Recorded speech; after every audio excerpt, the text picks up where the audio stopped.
রাখতে পারছি না। আমার পেটে ভীষণ ব্যথা করছে। এখানে বসো। শোনো না, আমাদের যদি মেয়ে হয় ও সব স্বপ্ন পূরণ করবে। ও যে ছেলেকে পছন্দ করবে তার সঙ্গে বিয়ে দেবে। আমার আব্বা তোমাকে মেনে নেয়নি বলে তুমি এই কথা বলছো, তাই না? পাগলি কান্না করছো কেন? আজ মেনে নেয়নি তো কি হয়েছে? বলছে পরে মেনে নিতে বাধ্য হবে। আমাদের মেয়ে যখন তোমার আব্বাকে নানা বলি জড়িয়ে ধরো, তখন সব রাগ ভুলিকে আমাদেরকে মেনে নেবে। এই সামাদ, তাড়াতাড়ি এই গাড়িটা লোড কর, আমার আরেকটা জায়গায় মাল পাঠাতে হবে। ঠিক আছে মালিক। হ্যাঁ বলো। আমার পেটে ভীষণ ব্যথা করছে, তুমি তাড়াতাড়ি বাড়ি এসো। তুমি কোন চিন্তা করো না, আমি কোন আছি। কোথায় আছি? মালিক, আমার পুরোপুরি ভীষণ ব্যথা করছে, ওকে একটু হাসপাতালে নিয়ে যেতে হবে।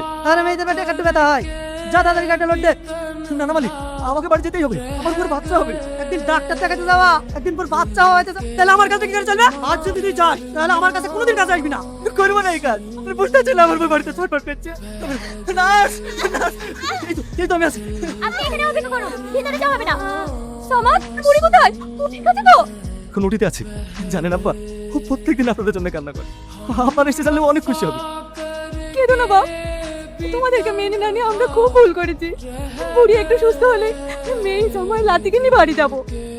সিস্টার, আমার স্ত্রী কেমন আছে?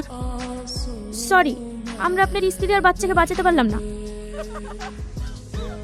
আমার কি সর্বনাশ হলো গো।